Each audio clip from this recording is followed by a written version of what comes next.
বিসমিল্লাহ নাহমাদুহু ওয়া নুসাল্লি আলা রাসূলিহিল কারীম আশহাদু আল্লা ইলাহা ইল্লাল্লাহু ওয়াহদাহু লা শারীকা লাহ ওয়া আশহাদু আন্না মুহাম্মাদান আবদুহু ওয়া রাসূলুহু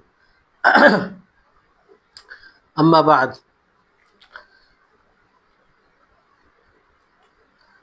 রব্বি ইশরাহ লি সাদরি ওয়া ইয়াসসির লি আমরি ওয়াহলুল উকদাতাম মিন লিসানি ইয়াফকাহু কাওলি রব্বি জিদনি ইলমা।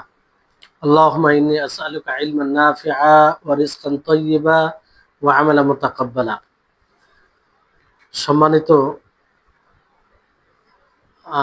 সম্মানিত আজকের ক্লাসে উপস্থিত সুপ্রিয় ভাই সকল ও সম্মানিতা বোন, আলহামদুলিল্লাহ আল্লাহ তাবারক ওয়া তাআলার বিশেষ রহমতে আজকে আমরা আল আকিদাতুল ওয়াসিতিয়ার ৭ম ক্লাস আরম্ভ করতে চলেছি, যেটা আল্লাহ তাবারক ওয়া তাআলার বিশেষ তৌফিক, তার দয়া। অসংখ্য দরুদ ও সালাম নাজিল ও অবতীর্ণ হোক আমাদের সকলের প্রাণপ্রিয় নবী করিম মুহাম্মদ সাল্লাল্লাহু আলাইহি সাল্লামের উপর।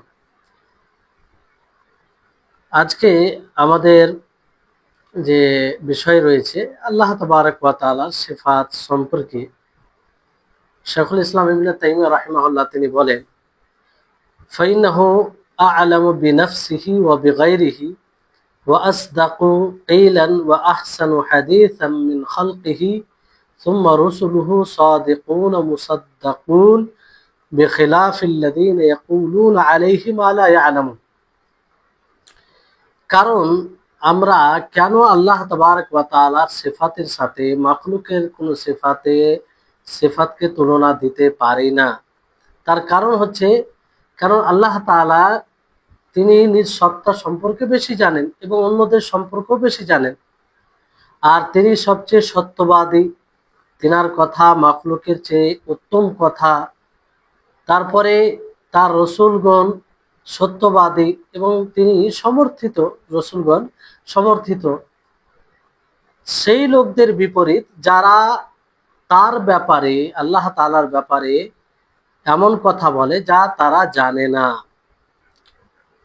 এখানে এই কথায় লেখক রাহিমাহুল্লাহ তিনি স্পষ্ট করেছেন যে সালাফে সালেহিনদের যে মাযহাব কিংবা তাদের মতামত, যে আল্লাহ তাবারক ওয়া তাআলার যতগুলো সিফাত গুণ কিতাবুল্লাহ ও সুন্নাতে রাসূলে এসেছে, অর্থাৎ কোরআনে ও হাদিসে, তো এই ব্যাপারে সালাফে সালেহিনদের যে আকীদা সেটা ব্যক্ত করা হয়েছে যে তার কোনো তাহরিফ করা যাবে না, যেভাবে এসেছে তা সেভাবে তার উপরে ঈমান নিয়ে আসতে হবে এবং তাকে তার মূল অর্থে নিতে হবে।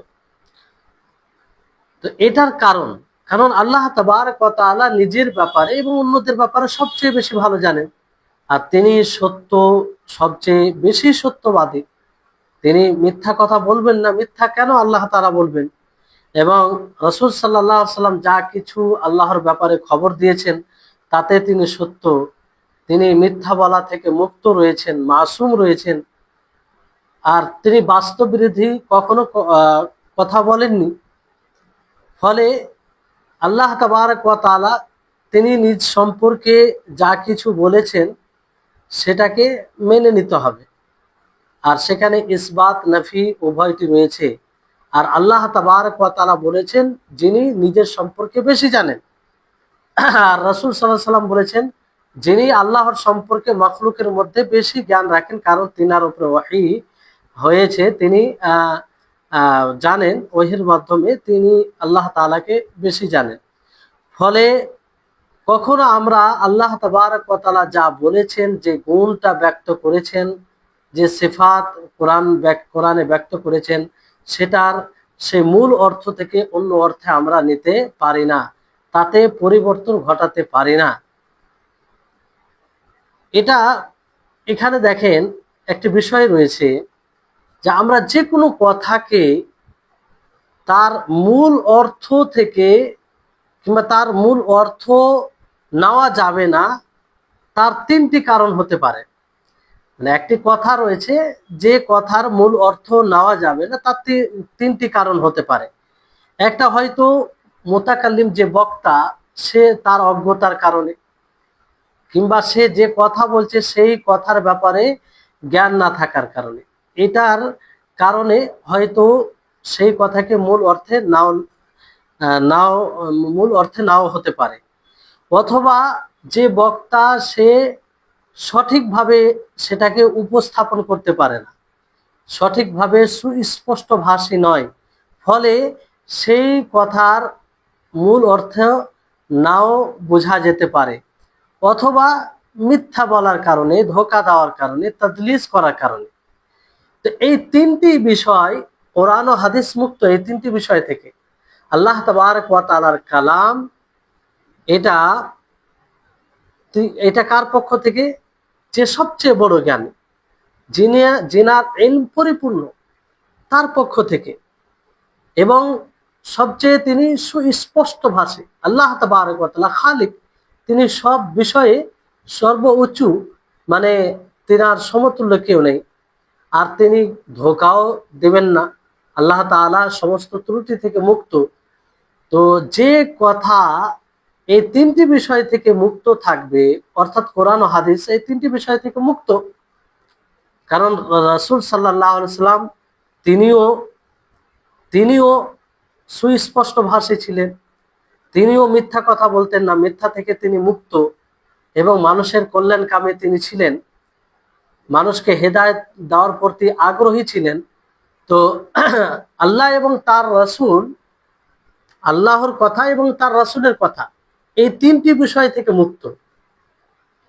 যদি এই তিনটি বিষয় থেকে মুক্ত হয়, তাহলে কি করে তার সেই কথাগুলোর মূল অর্থ না নিয়ে আমরা অন্য অর্থ নিতে পারি, তাতে পরিবর্তন ঘটাতে পারি? কারণ আল্লাহ তাবারক ওয়া তাআলা তিনি সুস্পষ্ট ভাষী, তিনি সবচেয়ে উত্তম কথা বলেন, আর তিনি নিজের ব্যাপারে সবচেয়ে বেশি জানেন। তারপরে তিনি সবচেয়ে বড় জ্ঞানী, তিনি ধোঁকা দেন না। রাসূল সাল্লাল্লাহু আলাইহি সাল্লাম তিনি মাখলুকের মধ্যে সবচেয়ে সুস্পষ্ট ভাষী, তিনি সবচেয়ে বড় জ্ঞানী মাখলুকের মধ্যে আল্লাহ তাবারক ওয়া তাআলা সম্পর্কে, এবং তিনি মিথ্যা কথা থেকে মুক্ত। তো যেহেতু এই তিনটি বিষয় থেকে আল্লাহ তাবারক ওয়া তাআলার কথা এবং রাসূলের কথা মুক্ত, তো সেই কথাগুলোর তাবিল, ভুল ব্যাখ্যা আমরা কি করে দিতে পারি?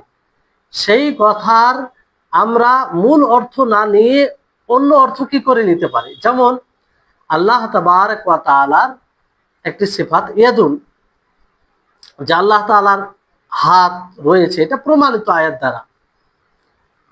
তো আল্লাহ তাবারক কে, এটা কার কথা? আল্লাহ তাবারক ওয়া তাআলার কথা, আল্লাহ তাআলার আয়াত দ্বারা এটা প্রমাণিত।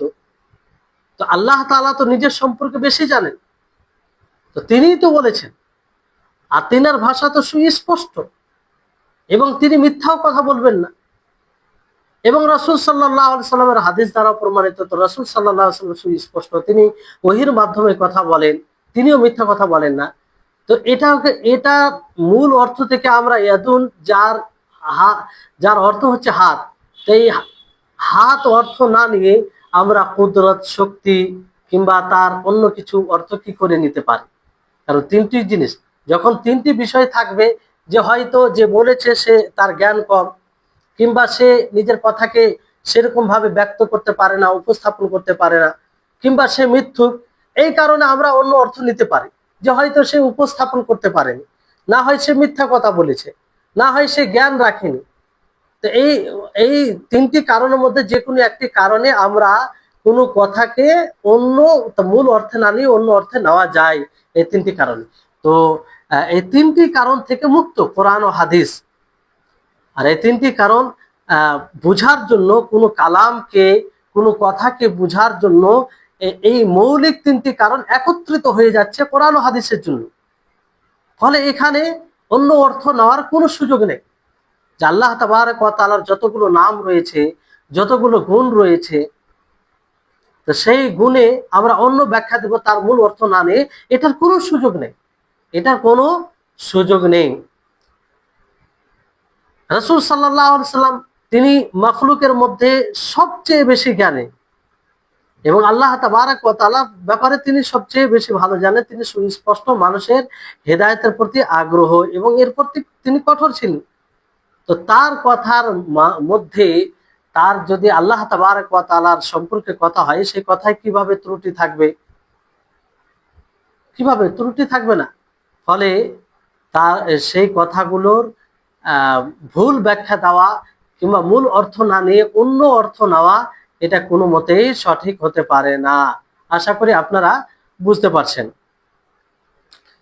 তারপরে লেখক রাহিমাহুল্লাহ তিনি বলেন, ওয়ালিহাযা ক্বালা সুবহানা রাব্বিকা রাব্বিল ইজ্জাতি আম্মা ইয়াসিফুন ওয়া সালামুন আলাল মুরসালিন ওয়ালহামদুলিল্লাহি রাব্বিল আলামিন।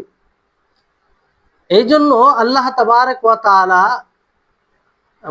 বলেন সুবহানা রাব্বিকা রাব্বিল ইজ্জাতি আম্মা ইয়াসিফুন, যে তোমার রব পবিত্র, ত্রুটি থেকে মুক্ত। রব্বিল ইজ্জাতে, যিনি সম্মানের রব, ইজ্জতের রব, মর্যাদার অধিকারী। আম্মা ইয়াসিফুন, সেই জিনিস থেকে মুক্ত, পবিত্র, হ্যাঁ, যেগুলো মুশরিকরা আল্লাহর সম্পর্কে বলেছে কিংবা আল্লাহ সম্পর্কে আল্লাহকে মুশরিকরা গুণান্বিত করেছে, তা থেকে তোমার রব অর্থাৎ আল্লাহ তাআলা পবিত্র। ওয়া সালামুন আলাল মুরসালিন, আর আল্লাহ তাবারক ওয়া তাআলা রাসূলগণের প্রতি সালাম পেশ করছেন, মানে তারা শান্তি হোক। আলহামদুলিল্লাহি রব্বিল আলামিন, আর সর্বপ্রকারের হামদ প্রশংসা আল্লাহ তাবারক ওয়া তাআলার জন্য, যিনি সমস্ত জাহানের রব, প্রতিপালক। তারপরে লেখক রাহিমাহুল্লাহ এই আয়াতটি উল্লেখ করে সূরা সাফফাতের 180 থেকে 182 নম্বর আয়াত, এই আয়াতটি উল্লেখ করে লেখক রাহিমাহুল্লাহ বলেন, ফাসাব্বাহা নাফসাহু আম্মা ওয়াসাফাহু বিহিল মুখালিফুনা লির-রুসুল। তো আল্লাহ তাবারক ওয়া তাআলা নিজেকে মুক্ত করলেন, নিজের পবিত্রতা ঘোষণা করলেন সেই সব জিনিস থেকে যেগুলো মুখালিফিন, রাসূলের বিরুদ্ধাচারণকারী, রাসূলের বিরোধীরা আল্লাহর জন্য গড়েছিল কিংবা বানিয়েছিল, কিংবা আল্লাহকে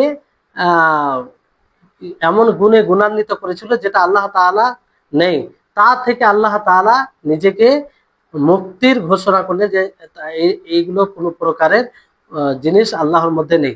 ওয়াসাল্লামা আলাল মুরসালিন, আর তিনি সালাম পেশ করছেন রাসূলগণের উপর, লিসালামাতি মা ক্বালুহু মিনান নাকসি ওয়াল আইবি, কারণ রাসূলগণ যা কিছু বলেছেন আল্লাহ সম্পর্কে, তাদের কথাগুলো নাকস, ত্রুটি থেকে এবং খুঁত থেকে মুক্ত। এর ফলে আল্লাহ তাআলা তাদের প্রতি সালাম পেশ করেছেন। এবার এই কথার আমরা ব্যাখ্যা জানি যে আল্লাহ তাবারক ওয়া তাআলার নাম ও গুণে কোনো প্রকারের পরিবর্তন চলবে না এবং তাতে কোনো শরীকও নাই। তো সুবহানা, সুবহানা এটার অর্থ কি? তাসবিহ থেকে সুবহানা বলা হয়, তাসবিহ মাসদার, তাসবিহ থেকে ইসমু মাসদার হচ্ছে সুবহান, যেটার অর্থ হচ্ছে আল্লাহ তাআলাকে দূর করা মন্দ থেকে, আর তার মূল হচ্ছে সাবহ, যেটার মানে দ্রুত দূর করা, এরকম অর্থ আসে। যেমন বলা হয় ফারাসুন সাবহুন, যে অতি দ্রুত, মানে খুব দ্রুত চলে, ঘোড়া দৌড়ায়, তাকে বলা হয়। তো সুবহানা বলতে আল্লাহ তাবারক ওয়া তাআলাকে দূর করা, মুক্ত করা এবং পবিত্র করা। তো আল্লাহ তাবারক ওয়া তাআলা নিজেকে সেই সব জিনিস থেকে পবিত্র করেছেন কিংবা পবিত্রতার ঘোষণা করেছেন যেসব জিনিস মুশরিকরা, যেসব কথা মুশরিকরা বানিয়েছে। যেমন আল্লাহ তাবারক ওয়া তাআলার স্ত্রী, নাউজুবিল্লাহ, স্ত্রী আছে, আল্লাহ তাবারক ওয়া তাআলার সন্তান আছে, এই সমস্ত জিনিস থেকে আল্লাহ তাআলা নিজেকে পবিত্র করেছেন, পবিত্রতার ঘোষণা করেছেন। এগুলো কোনো জিনিস আল্লাহ তাআলার মধ্যে নেই। ওয়ান করলে মানে প্রত্যেক, এক কথাই সর্বপ্রকারের ত্রুটি ও আইব থেকে আল্লাহ তাআলা নিজেকে মুক্ত করেছেন। তারপরে আল্লাহ তাআলা রাসূলগণের প্রতি সালাম পেশ করেছেন। কেন? এটা এই কথার দিকে ইশারা, ইঙ্গিত করার জন্য যে যেমন ভাবে আল্লাহ তাবারক ওয়া তাআলাকে তাকে সমস্ত আয়েব থেকে, ত্রুটি থেকে মুক্ত করা জরুরি, মানে পবিত্র করা জরুরি, পবিত্রতার ঘোষণা করা জরুরি। অনুরূপভাবে রাসূলগণ তারা যে আল্লাহর ব্যাপারে যে কথাগুলো বলেছে বা যা করেছে, তাদের কথা এবং কর্ম এই সর্বপ্রকারের এই ত্রুটি থেকে মুক্ত। মানে শুধু আল্লাহ তাবারক ওয়া তাআলাকে, আল্লাহ তাআলা যা বলেছেন তিনি তার সম্পর্কে তাকেই মানে সঠিক মনে করলে হবে না, বরং রাসূল সাল্লাল্লাহু আলাইহি সাল্লাম যা কিছু বলেছেন সেটাও সঠিক। কারণ তার কথার মধ্যে, রাসূল সাল্লাল্লাহু আলাইহি সাল্লামের কথার মধ্যে কিংবা রাসূলগণের কথার মধ্যে কোনো প্রকারের ত্রুটি আইব নেই। এই জন্য আহলুস সুন্নাহ ওয়াল জামাআহ না আল্লাহর উপরে মিথ্যা আরোপ করে, না তার সাথে কাউকে শরীক করে, না উম্মতকে ধোঁকা দেয়, না আল্লাহর উপরে হক কথা, আল্লাহর ব্যাপারে হক ছাড়া অন্য কথা বলে। রাসূলগণ তাই করতেন। রাসূল আল্লাহর উপরে কখনো মিথ্যা কথা বলেননি, তারা আল্লাহর সাথে কাউকে শরীক করেনি, তারা উম্মতকে ধোঁকাও দেয়নি, এবং আল্লাহর ব্যাপারে যা তারা বলেছে সত্য বলেছে, যা তারা বলেছে সত্য বলেছে। আলহামদুলিল্লাহি রাব্বিল আলামিন। আর সর্বপ্রকার হামদ আল্লাহর জন্য, যিনি সমস্ত জাহানের রব, প্রতিপালক। এর মাধ্যমে আল্লাহ তাআলার প্রশংসা করা হয়, আল্লাহ তাআলার প্রশংসা করা হয়। আর মানে প্রশংসা কি, তার পরিপূর্ণ সিফাতের ভিত্তিতে আল্লাহ তাবারক ওয়া তাআলার জন্য যে সর্বপ্রকার হামদ প্রশংসা, এটা কিসের কারণে? কারণ আল্লাহ তাআলার সমস্ত গুণে তিনি পরিপূর্ণ, সমস্ত গুণে তিনি পরিপূর্ণ, এবং তার সমস্ত কর্ম ত্রুটি মুক্ত। এই আয়াত থেকে ওলামা, অন্য আলিম যেমন শেখ ফওজান রাহিমাহুল্লাহ বলেছেন যে কয়েকটি বিষয় বোঝা যায়। এই আয়াত থেকে একটা স্পষ্ট ভাবে বোঝা যায় যে আল্লাহ তাবারক ওয়া তাআলা পবিত্র সেই সব জিনিস থেকে যা জালালাত ও গুমরাহির মধ্যে পড়ে, তা থেকে আল্লাহ তাআলা পবিত্র। দ্বিতীয় বিষয় হচ্ছে যে রাসূলগণ সত্য, এবং রাসূলগণ যা এনেছে সেটাও গ্রহণ করতে হবে। রাসূলগণ যা খবর দিয়েছে আল্লাহ তাবারক ওয়া তাআলার ব্যাপারে সেটাও গ্রহণ করতে হবে। কারণ আল্লাহ তাবারক ওয়া তাআলা কি বলেন, ওয়া সালামুন আলাল মুরসালিন। এইখান থেকে যদি রাসূলগণ সত্য না হতেন তাহলে এই কথা আল্লাহ তাআলা বলতেন না, সালামুন আলাল মুরসালিন, সালামতি হোক, শান্তি হোক রাসূলগণের উপরে। তো এখান থেকে বোঝা যাচ্ছে যে রাসূলগণ সত্য, এবং তারা যা কিছু এনেছে এবং যা কিছু খবর দিয়েছে আল্লাহর পক্ষ থেকে সেটাকে গ্রহণ করা জরুরি। তারপরে এই আয়াত থেকে এটাও স্পষ্ট হয় যে রাসূলগণের প্রতি সালাম পেশ করতে হবে। কি করতে হবে? সালাম পেশ করতে হবে। 4 নম্বর যেটি বোঝা যায়, কিংবা এই আয়াত থেকে উপকার যেটা বেরিয়ে আসে, যে ওই সমস্ত লোকদের খণ্ডন করা হয়েছে, তাদের প্রতিরোধ করা হয়েছে যারা শরীয়ত বিরোধী কথা বলে, বিশেষ করে আল্লাহ তাবারক ওয়া তাআলার নাম ও গুণ সম্পর্কে অহেতুক কথা বলে, সঠিক কথা বলে না, অপব্যাখ্যা করে, তাদের খণ্ডন করা হয়েছে। কারণ আল্লাহ তাআলা কি বলেন, সুবহানা রাব্বিকা রাব্বিল ইজ্জাতি আম্মা ইয়াসিফুন ওয়া সালামুন আলাল মুরসালিন। তো এখানে আল্লাহ তাবারক ওয়া তাআলা নিজেকে পবিত্র বলে ঘোষণা করেছেন যে তোমার রব পবিত্র, তিনি ইজ্জত মর্যাদার অধিকারী রব। আর যা মুশরিকরা আল্লাহর ব্যাপারে কথা বলে সেগুলো থেকে আল্লাহ তাআলা পবিত্র। 5 নম্বর বিষয় হচ্ছে যে আল্লাহ তাআলার প্রশংসা করতে হবে, এটাও এই আয়াত থেকে স্পষ্ট হয়। এবং সেই নিয়ামতের ভিত্তিতে আল্লাহ তাআলার শুকরিয়া আদায় করতে হবে, যেটি সবচেয়ে বড় নিয়ামত। সেটা কি? তাওহীদের নিয়ামত। তাওহীদের নিয়ামত এটা সবচেয়ে বড় নিয়ামত। তারপরে শেখুল ইসলাম ইবনে তাইমিয়া রাহিমাহুল্লাহ তিনি বলেন, ওয়া হুয়া সুবহানাহু قد جمع فيما وصف وسمى به نفسه بين النفي والإثبات।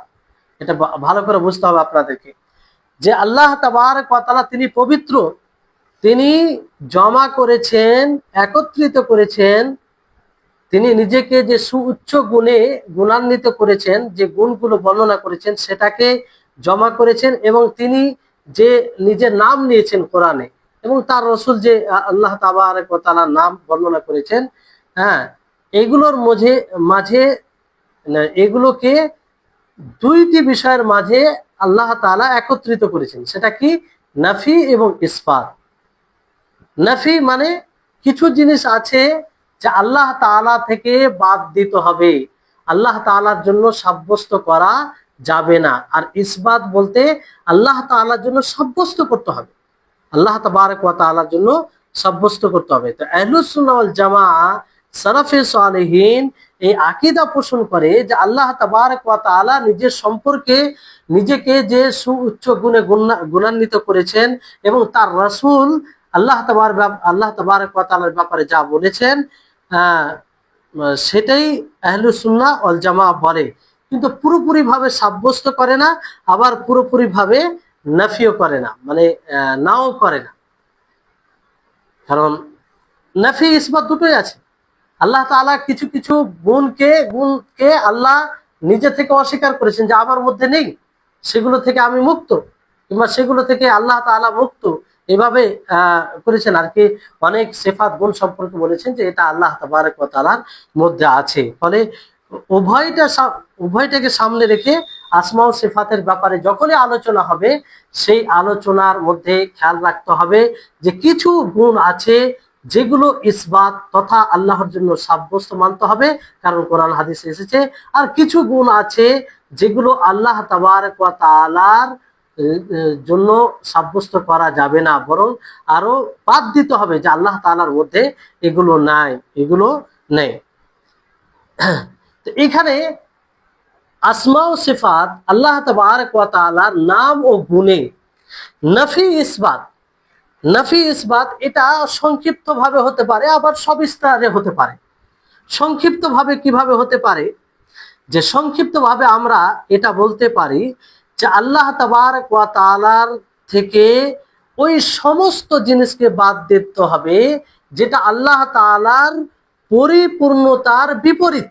আল্লাহ তাবারক ওয়া তাআলার পরিপূর্ণতার বিপরীত, অর্থাৎ ত্রুটি, হ্যাঁ, মানে ত্রুটি যেগুলো আছে, খামতি কমতি যেগুলো আছে, এই সবগুলোকে আল্লাহ তাবারক ওয়া তাআলা থেকে এই সবগুলো থেকে আল্লাহ তাআলাকে মুক্ত মনে করা, এই সব জিনিস থেকে আল্লাহ তাআলার পবিত্রতা ঘোষণা করা, এটা সংক্ষিপ্ত ভাবে বলা হয়।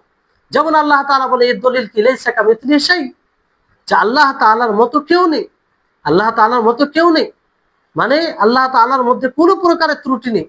হাল তাআলামু লাহু সামিয়্যা, আল্লাহ তাআলা বলেন সূরা মারইয়ামে যে তুমি কি জানো যে তার জন্য তার কোন সমকক্ষ আছে? তারপরে আল্লাহ তাআলা বলেন সুবহানাল্লাহি আম্মা ইয়াসিফুন, যে আল্লাহ তাআলা পবিত্র সেই সব জিনিস থেকে যা মুশরিকরা আল্লাহর জন্য বলে, মুশরিকরা আল্লাহর ব্যাপারে বলেছে।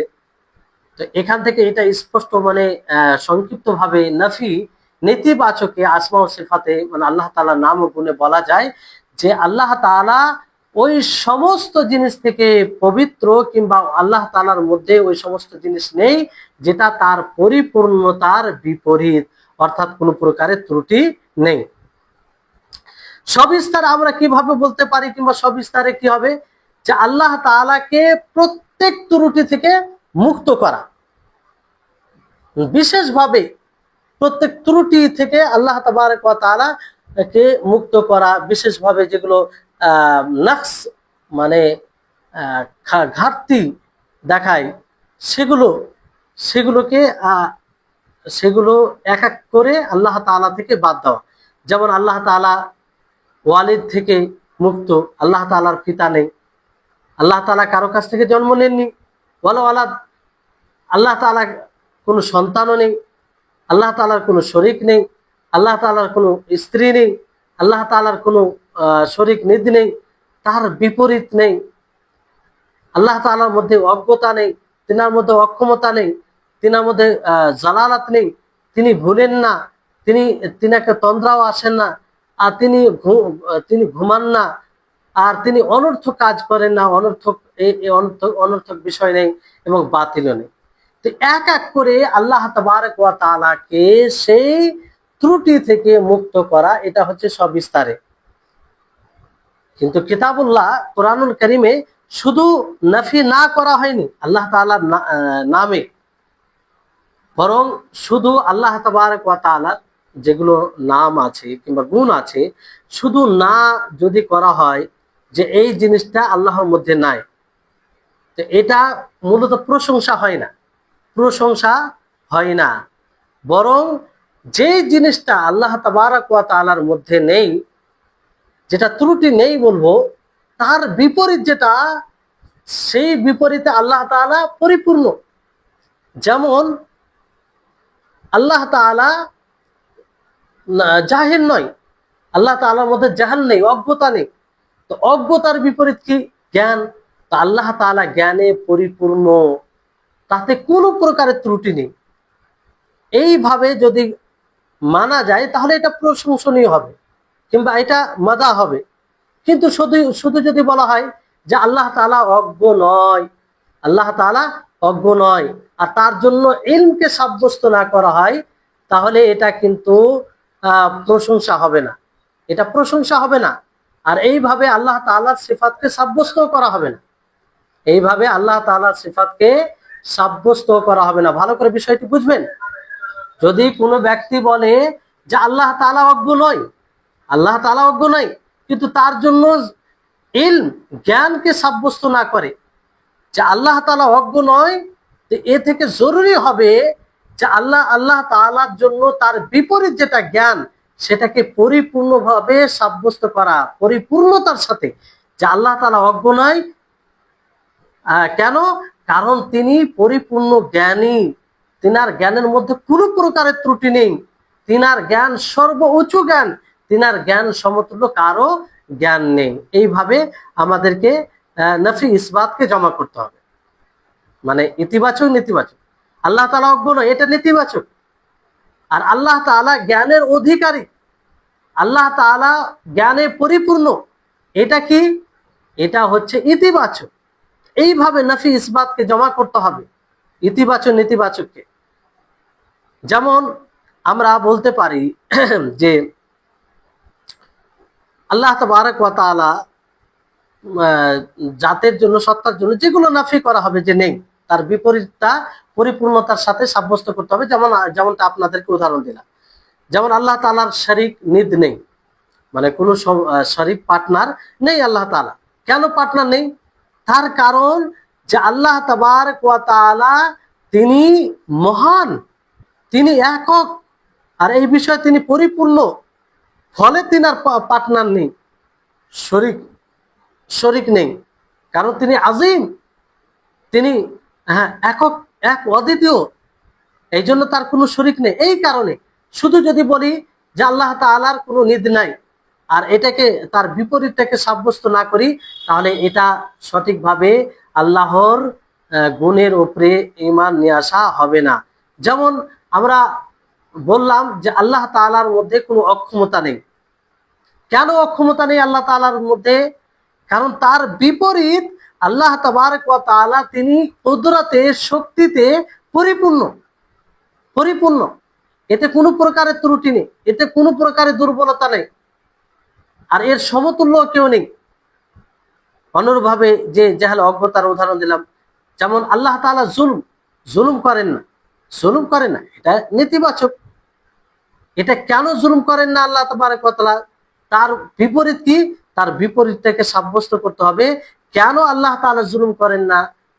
আল্লাহ তাআলার মধ্যে জুলুম নেই, জুলুম করেন না তিনি এই কারণে যে তিনি আদালতে, ন্যায় পরায়ণে তিনি পরিপূর্ণ, তাতে কোনো প্রকারের ত্রুটি নেই।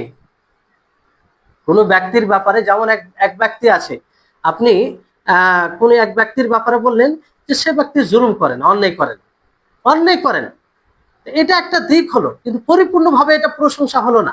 যখন আপনি বলবেন যে সে অন্যায় করে না, সাথে সাথে সে ন্যায় পরায়ণতার সাথে কাজ করে, ইনসাফ দেয়, সে আদিল মানুষের মধ্যে, তাহলে এটা তার প্রশংসা হবে।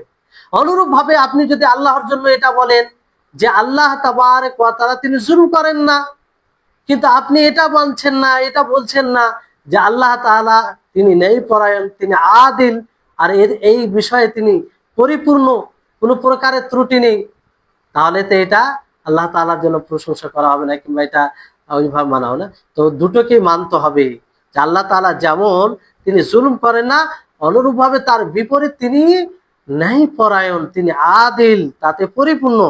অনুরূপ ভাবে আমরা যখন পড়বো আল্লাহ তাআলার মধ্যে কোনো অনর্থক বিষয় নেই। কেন? কারণ তিনি হাকিম, তো হাকিমকে সাব্যস্ত করতে হবে। আল্লাহ তাআলা অনর্থক কিছু নেই, অনর্থকের বিপরীত হচ্ছে হিকমত, যে হিকমত, আর এই জন্য আল্লাহ তাআলা নাম হাকিম। তারপরে আল্লাহ তাবারক ওয়া তাআলা তিনি ঘুমান না, তিনি তিনার তন্দ্রাও আসেন না, তিনার মৃত্যু হয় না। কেন? তিনার হায়াত, তিনার জীবন পরিপূর্ণ হওয়ার কারণে, তিনি পরিপূর্ণতা কাইয়ুমিয়ত রাখার কারণে। তা আশা করি আপনারা বুঝতে পারছেন। তো এইভাবে আমরা বিস্তারিত নাফি, ইতিবাচক নেতিবাচক আল্লাহ তাআলা নাম ও গুণে আমরা ঈমান নিয়ে আসতে পারি, কিংবা এইভাবে আমরা বুঝতে পারি। দেখেন কিতাব ও সুন্নাতে যে নাফি এসেছে না, বেশিরভাগ মানে সংক্ষিপ্ত ভাবে এসেছে, কিন্তু ইসবাতে তার বিপরীত, মানে ইতিবাচকে বেশিরভাগ তাফসিল এসেছে, সবিস্তারে আলোচনা হয়েছে। মানে সংক্ষিপ্ত তুলনায় মানে সবিস্তারে আলোচনা হয়েছে, কারণ এটাই আসল উদ্দেশ্য, এটাই আসল উদ্দেশ্য। এবার নাফির ব্যাপারে আপনারা সংক্ষিপ্ত এবং এর সবিস্তারে শুনলেন। ইসবাতের ব্যাপারে কি? যে আল্লাহ তাবারক ওয়া তাআলার জন্য মুতলাক ভাবে, সার্বিক ভাবে পরিপূর্ণতাকে সাব্যস্ত করা, এবং সর্বপ্রকারে হামদকে সাব্যস্ত করা, সর্বপ্রকারের সম্মানকে আল্লাহর জন্য সাব্যস্ত করা। যেমন আল্লাহ তাবারক ওয়া তাআলা বলেন আলহামদুলিল্লাহি রাব্বিল আলামিন, যে সর্বপ্রকার হামদ প্রশংসা কার জন্য? রব্বুল আলামিনের জন্য। তো মুতলাক ভাবে এখানে সাব্যস্ত করেছে। তারপর আল্লাহ তাআলা বলেন ওয়ালিল্লাহিল মাসালুল আলা, যে আল্লাহর জন্য মাসালে আলা, সুউচ্চ। তো সার্বিকভাবে এটা বলা হয়েছে। তো এইভাবে আমরা ইসবাতে সংক্ষিপ্ত ভাবে বলতে পারি। কিন্তু ইসবাতে তাফসিল মানে ইতিবাচকে সবিস্তারে কিভাবে? তো এখানে যে প্রত্যেক ইসম অথবা সিফাত যেটা কিতাব ও সুন্নাতে এসেছে, যতগুলো নাম ও গুণ কিতাবে, কোরআনে এবং হাদিসে এসেছে, সেগুলোকে গণনা করা সম্ভব নয়। কারণ আল্লাহ তাবারক ওয়া তাআলা অনেক বিষয়কে নিজের ইলমের সাথে খাস করে নিয়েছে, যার ব্যাপারে কেউ জানে না। যেমন আল্লাহ নবী করিম মুহাম্মদ সাল্লাল্লাহু আলাইহি ওয়াসাল্লাম বলে সুবহানাকা, হে আল্লাহ তুমি পবিত্র, তোমার পবিত্রতা ঘোষণা করছি। লা নুহসি সানাআন আলাইকা আনতা কামা আথনাইতা আলা নাফসিকা, যে আমরা প্রশংসা করে শেষ করতে পারবো না আপনার উপরে, কামা আসনাইতা আলা নাফসিকা, যেমন ভাবে আপনি নিজের ব্যাপারে প্রশংসা করেছেন। তারপরে একটি দোয়াউল মাকরুব বলা হয়, কষ্টে যখন পড়বে সেই দোয়াটি পড়া যায়। এই দোয়াটি সেই দোয়াতে বলা হয়েছে আল্লাহ আসআলুকা বিকুল্লি ইসমিন হুয়া লাক, যে আমি আপনার কাছে চাইছি প্রত্যেক ওই নামের ওসিলায় যেটা আপনার জন্য খাস। সাম্মাইতা বিহি নাফসাকা, আপনি সেই নাম দ্বারা নিজের নাম নিয়েছেন। আও আনজালতাহু ফি কিতাবিকা, অথবা আপনি তাকে কিতাবে নাজিল করেছেন। আও আল্লামতাহু আহাদাম মিন খালকিকা, অথবা আপনি মাখলুকের মধ্যে কাউকে শিখিয়ে দিয়েছেন। আও ইস্তাআসারতা বিহি ফি ইলমিল গায়বি ইনদাকা, অথবা আপনি ইলমে গায়বের সাথে সেটাকে খাস করেছেন। তো এই হচ্ছে বিষয়। তাহলে আশা করি আপনারা বুঝতে পারলেন যে আল্লাহ তাবারক ওয়া তাআলার নাম ও গুণে ইসবাত ও নফি ও ইসবাত, এই দুটোই খেয়াল রাখতে হবে, কারণ আল্লাহ তাআলা নিজেই নফি ইসবাতকে জমা করেছেন। এতে যেমন লাইসা কামিথলি শাই, এটা নফি, যে আল্লাহ তাআলার মতো কেউ নেই, নফি। ওয়া হুয়াস সামিউল বাসীর, আর আল্লাহ তাআলা শুননেওয়ালা, দেখনেওয়ালা, এটা হচ্ছে ইসবাত। আল্লাহ তাআলা নিজের জন্য শোনা এবং দেখাকে সাব্যস্ত করলেন। তারপরে লেখক রাহিমাহুল্লাহ বলেন, ফালা উদুলা লি আহলিস সুন্নাহ ওয়াল জামাআতি আম্মা জাআ বিহিল মুরসালুন ফাইন্নাহুস সিরাতুল মুস্তাকিম সিরাতুল লাযিনা আন'আমা আল্লাহু আলাইহিম মিনান নাবিয়্যিন ওয়াস সিদ্দিকিন ওয়াশ শুহাদা'i ওয়াস সালিহিন। যে আহলুস সুন্নাহ ওয়াল জামাআ সেই বিষয় থেকে ফিরে আসে না যে বিষয়গুলো রাসূলগণ নিয়ে এসেছেন, অর্থাৎ রাসূলগণ যে বিষয়গুলো এনেছেন তা থেকে তারা ফিরে আসে না, তা থেকে তারা ফিরে আসে না। কারণ এটাই সিরাতে মুস্তাকিম, এটাই হচ্ছে সিরাতে মুস্তাকিম, সরল পথ এটাই। এই জন্য আহলুস সুন্নাহ ওয়াল জামাআ রাসূলগণ যা এনেছেন তার উপরে তারা অনড় থাকে। সিরাতাল লাযীনা আন'আমা আল্লাহু আলাইহিম, এটা তাদের পথ যাদের উপরে আল্লাহ তাআলা ইনআম করেছেন, যাদেরকে আল্লাহ তাআলা পুরস্কৃত করেছেন, নবীদের মধ্যে, সিদ্দিকিন সত্যবাদীদের মধ্যে, ওয়াস শুহাদা শহীদগণের মধ্যে, ওয়াস সালিহিন সালেহিন সৎ লোকদের মধ্যে। তাহলে আহলুস সুন্নাহ ওয়াল জামাআহ যেমনটা রাসূল নিয়ে এসেছেন, যেমন ভাবে আল্লাহর ব্যাপারে তিনারা খবর দিয়েছেন, বলেছেন, আর কিতাবুল্লাহতে এসেছে, তা থেকে সরে যায় না তারা, তা থেকে কোনো মতে কোনো অজুহাতে সরে যায় না। কারণ আহলুস সুন্নাহ ওয়াল জামাআহ সালাফে সালেহিন এটা জানেন যে এটাই সিরাতে মুস্তাকিম। যে সিরাতে মুস্তাকিমের জন্য আমরা দোয়া করি, যেই সিরাতে মুস্তাকিমের ব্যাপারে আমরা প্রত্যেক সালাতে দোয়া করি, এই কারণে তারা আহলুস সুন্নাহ ওয়াল জামাআহ সালাফে সালেহিন এটা থেকে সরে যায় না, তারা এর উপরে অনড় থাকে। তো রাসূলগণ আহলুস সুন্নাহ ওয়াল জামাআহ কেন সরে যায় না? কারণ রাসূলগণ যা কিছু এনেছেন তার অনুসরণ করা জরুরি, সেটা থেকে সরে যাওয়া সঠিক হবে না। আর তার কারণই উল্লেখ করা হয়েছে, কারণ এটাই সিরাতে মুস্তাকিম, অর্থাৎ এমন সরল সোজা রাস্তা, যে রাস্তায় কোনো প্রকারের বক্রতা নেই, কোনো প্রকারের বিভ্রান্তিকর বিষয় নেই, পরিবর্তন নেই, এটা হচ্ছে সিরাতে মুস্তাকিম। তো এই সিরাতে মুস্তাকিম, আল্লাহ তাআলা এই সিরাতে মুস্তাকিমের নিসবত কখন নিজের দিকে করেছেন, যেমন আল্লাহ তাআলা বলেন, ওয়া আন্না হাযা সিরাতি মুস্তাকিমা, সিরাতি যে আমার পথ। আর কখনো মাখলুকের জন্য, মাখলুকের দিকে সম্পৃক্ত করেছে, নিসবত করেছে, যে সিরাতাল লাযীনা আন'আমতা আলাইহিম, সিরাতাল লাযীনা আন'আমতা আলাইহিম, এটা মাখলুকের দিকে। তো এই সিরাতে মুস্তাকিম এমন একটি পথ যেটি একটি পথ হবে। দুনিয়াতে সিরাতে মুস্তাকিম ভিন্ন হতে পারেন, ভিন্ন ভিন্ন কয়েকটি পথ হতে পারেন। এই জন্য আমাকে আপনাকে সচেতন হতে হবে। এই জন্য যারা বলে এই কোরআন হাদিস কি এদিকে দেখার আছে, যে যাই বলুক একটা আমল করলেই হবে, যে না, একটা আমল করলেই হবে না, আপনাকে সঠিকভাবে আমল করতে হবে। কারণ সিরাতে মুস্তাকিম একটি, হক পথ, সরল পথ একটাই। ফলে আপনাকে যাচাই বাছাই করতে হবে। যেমন দুনিয়াবি ব্যাপারে আপনি যাচাই বাছাই করেন, দেখেন কোনটা ভালো কোনটা মন্দ, অনুরূপভাবে দিনের বিষয়টি আরো কঠিন। তো দিন দেখতে হবে, যদি সঠিক হয় তাহলে মানবেন। তো এই দিন থেকে যে বক্র হয়ে যাবে সে আসলে জালালাতের রাস্তায় যাবে।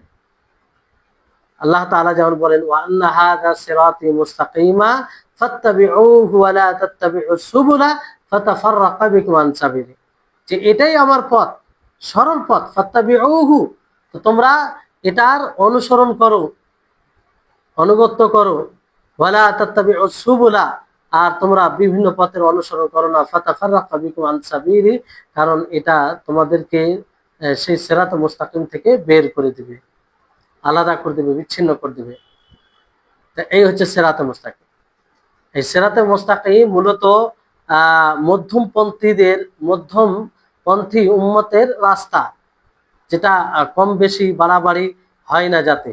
এই জন্য আল্লাহ তাবারক ওয়া তাআলা আদেশ দেন এবং শিক্ষা দেন, আমরা যেন প্রত্যেক নামাজে এই হেদায়েত চাই আল্লাহ তাআলার কাছে। কি বলি আমরা? ইহদিনাস সিরাতাল মুস্তাকিম, যে হে আল্লাহ তুমি আমাদেরকে সরল পথে পরিচালিত করুন, আমাদেরকে সরল পথ দেখান। আমরা বারবার দোয়া করি, প্রত্যেক রাকাতে দোয়া করি। তো আল্লাহ তাআলা যদি এইভাবে দোয়া করা যায়, তো আল্লাহ তাআলা বিশেষ সহযোগিতা থাকবে। তো এই সিরাত বলতে সেই তাদের সিরাত, তাদের রাস্তা, যাদের উপর আল্লাহ তাআলা ইনাম ইকরাম করেছেন, যেমন নবী, সিদ্দিক, সুহাদা, সালেহ, এগুলো। আর এরাই হবে উত্তম সাথী। তারপরে লেখক রাহিমাহুল্লাহ তিনি বলেন, ওয়াকাদ দাখালা ফি হাযিহিল জুমলাতি মা ওয়াসাফাল্লাহু বিহি নাফসাহু ফি সূরাতিল ইখলাস আল্লাতী তা'দিলু সুলুসাল কুরআন হাইসু ইয়াকুলু কুল হুয়াল্লাহু আহাদ আল্লাহুস সামাদ লাম ইয়ালিদ ওয়া লাম ইউলাদ ওয়া লাম ইয়াকুল লাহু কুফুয়ান আহাদ। যে এই জুমলার মধ্যে, এই বাক্যের মধ্যে মানে আল্লাহ তাবারক ওয়া তাআলা যে গুণগুলো, সুউচ্চ গুণগুলো কোরআনে বলেছেন, আর সেটাকে সাব্যস্ত রাসূল সাল্লাল্লাহু আলাইহি ওয়াসাল্লাম করেছেন, রাসূল সাল্লাল্লাহু আলাইহি ওয়াসাল্লাম। তো এর মধ্যে মানে এটা ইতিবাচকে, ইতিবাচকে সূরা ইখলাস চলে আসে, মানে আল্লাহ তাবারক ওয়া তাআলার গুণে যেটা ইতিবাচক ইসবাতে। তো যেটা সূরাতুল ইখলাস, এটা কোরআনের ৩ অংশের মতো, তৃতীয়াংশেরও, কোরআনের তৃতীয়াংশের সমতুল্য। যেমন আল্লাহ তাআলা বলেন যে কুল হুয়াল্লাহু আহাদ আল্লাহুস সামাদ লাম ইয়ালিদ ওয়া লাম ইউলাদ ওয়া লাম ইয়াকুল লাহু কুফুয়ান আহাদ। যে হে আল্লাহ, কুল হুয়াল্লাহু আহাদ, এখানে বলা আছে নবী আপনি বলুন আল্লাহু আহাদ, আল্লাহ তাআলা এক, অদ্বিতীয়, আল্লাহুস সামাদ, আল্লাহ তাআলা মুকাপেক্ষীহীন, লাম ইয়ালিদ ওয়া লাম ইউলাদ, আল্লাহ তাআলা জন্ম দেন না এবং তিনাকে জন্ম দেওয়া হয়নি, ওয়া লাম ইয়াকুল লাহু কুফুয়ান আহাদ, আর তার সমতুল্য কেউ নেই। তো এখানে দেখেন এই সূরাতে শুধু, এই সূরাটি মানে দলিল, লেখক রাহিমাহুল্লাহ দলিল নিয়ে এসেছেন। তো সর্বপ্রথম যে দলিল নিয়ে এসেছেন সেটা কোরআন থেকে, যার উপরে ঈমান নিয়ে আসা জরুরি। আর যদি নাফি ইতিবাচক থাকে, ইতিবাচক ইসবাত থাকলে ইসবাতের উপরে। তো এই সূরার মাধ্যমে লেখক রাহিমাহুল্লাহ শুরু করেন। কেন? কারণ এই সূরাতে কিছু এমন জিনিস রয়েছে যা অন্য সূরায় নেই। এই সূরাতে আল্লাহ তাবারক ওয়া তাআলার সম্পর্কে যতটা বলা হয়েছে অন্য কোথাও বলা হয়নি, অন্য কোথাও বলা হয়নি। এই জন্য এই নামের, এই সূরার নামই দিয়েছে সূরাতুল ইখলাস। এই সূরার নাম দিয়েছে সূরাতুল ইখলাস, যাতে তাওহীদ, তাওহীদ এর গন্ধ এবং মূর্তির গন্ধ থেকে পাক থাকে। এই সূরার শানে নজুলের ব্যাপারে, যে কি কারণে নাজিল হয়েছে, এই ব্যাপারে উবাই ইবনে কাব রাদিয়াল্লাহু তাআলা আনহু থেকে বর্ণিত, তিনি বলেন তার নাজিল হওয়ার কারণে যে মুশরিকিন, একসময় মুশরিকিন মুহাম্মদ সাল্লাল্লাহু আলাইহি সাল্লামকে বলে যে ইয়া মুহাম্মদ আনসিব লানা রব্বাক, যে আপনি আমাদের জন্য আপনার রবের নসব বর্ণনা করুন, বংশ নসব বর্ণনা করুন। তো আল্লাহ তাবারক ওয়া তাআলা এই আয়াতটি নাযিল করলেন, কুল হুয়াল্লাহু আহাদ আল্লাহুস সামাদ লাম ইয়ালিদ ওয়া লাম ইউলাদ ওয়া লাম ইয়াকুল লাহু কুফুয়ান আহাদ। এই সূরাটি আপনার কোরআনের তৃতীয়াংশ সমতুল্য। তো কোন দিক দিয়ে এটা জানতে হবে। যেমন ওলামাগণ এই মানে এই কথার ব্যাখ্যা, তাবিল দিতে গিয়ে কয়েক রকম কথা বলেছেন। তো তৃতীয়াংশ কি করে হয়, ইবনে কাইয়িম রাহিমাহুল্লাহ তিনি বলেছেন, কিংবা অন্যান্য আলেমগণ বলেছেন যে কোরআনটা 3টি বিষয়ে বিভক্ত, মানে 3 বিষয় থেকে খালি নয়। একটি বিষয় হচ্ছে যে আল্লাহ তাবারক ওয়া তাআলার আদেশ সমূহ এবং তার নিষেধাজ্ঞা, যেটাকে আহকাম আমরা বলতে পারি, কিংবা সেই শরীয়তে সম্মত আমল, যেটা ফিকহ ও আখলাকের বিষয় আর কি। এটা একটা বিষয় রয়েছে কোরআনে, যে আল্লাহ তাআলার পক্ষ থেকে যেগুলো আহকাম, শরীয়তের বিধান রয়েছে সেগুলো। দ্বিতীয় হচ্ছে যে ঘটনা, এমন ঘটনা যেটা রাসূলদের অবস্থার সাথে মিল খাবে, এইরকম মানে রাসূলদের ঘটনা আর কি কোরআনে রয়েছে। তারপরে পূর্বের উম্মাত কিভাবে হালাক হয়েছে সেগুলো রয়েছে। আর ওয়াদা, প্রতিজ্ঞার কথা এরকম বলা হয়েছে। তৃতীয় জ্ঞান হচ্ছে যে ইলমুত তাওহীদ, তাওহীদের জ্ঞান। দেখুন কোরআন পুরো তিনটি বিষয়ে রয়েছে। এক হচ্ছে হয়তো আহকাম বিধান হবে, না হয় দ্বিতীয় হচ্ছে যে পূর্বের উম্মতের রাসূলগণের কিসসা হবে, ঘটনা হবে। তৃতীয় হচ্ছে যে ইলম তাওহীদ, যেটা সবচেয়ে সুউচ্চ জ্ঞান, সবচেয়ে ফজিলতপূর্ণ জ্ঞান। আর এই ইলম তাওহীদ সূরাতুল ইখলাস রয়েছে। তো তিনটি বিষয় যে আপনাদেরকে বলা হলো, তো একটি বিষয় এখানে পুরোপুরি চলে আসছে। ফলে কোরআনের তৃতীয়াংশ, এটা কোরআনের তৃতীয়াংশ। কেউ যদি একবার পাঠ করে তাহলে কোরআনের তৃতীয়াংশ নেকি পাবে। আর দুইবার করলে 2/3, আর তিনবার করলে পুরো কোরআন। মানে বুঝে সেটা তেলাওয়াত করতে হবে।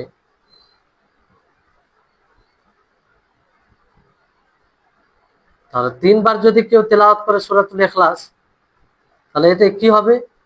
পুরো কোরআনের সওয়াব পাবে। এখানে একটা কথা মনে রাখবেন যে পুরো কোরআন পড়া একটা, পুরো সম্পূর্ণ কোরআন পড়া আর সূরাতুল ইখলাস 3বার পড়া সওয়াবান এক হতে পারে। আল্লাহ তাআলা তার ফাজলে সে সওয়াব দিতে পারে।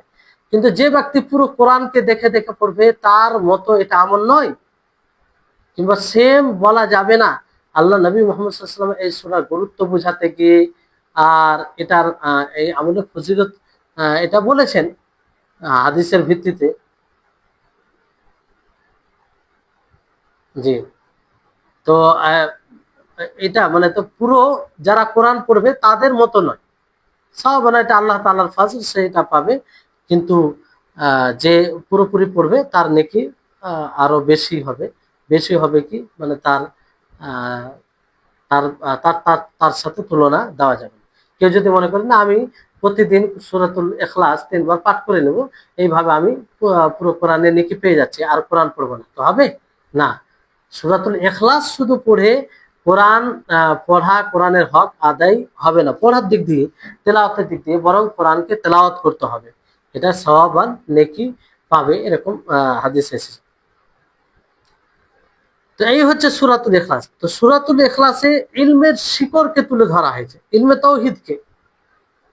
এই জন্য হাদিসে বলা হয়েছে যে এটা কোরআনের তৃতীয়াংশ সমতুল্য। তো এই সূরাটি তৌহিদের জ্ঞানের উপরে সামিল করে। এটা কেমন করে?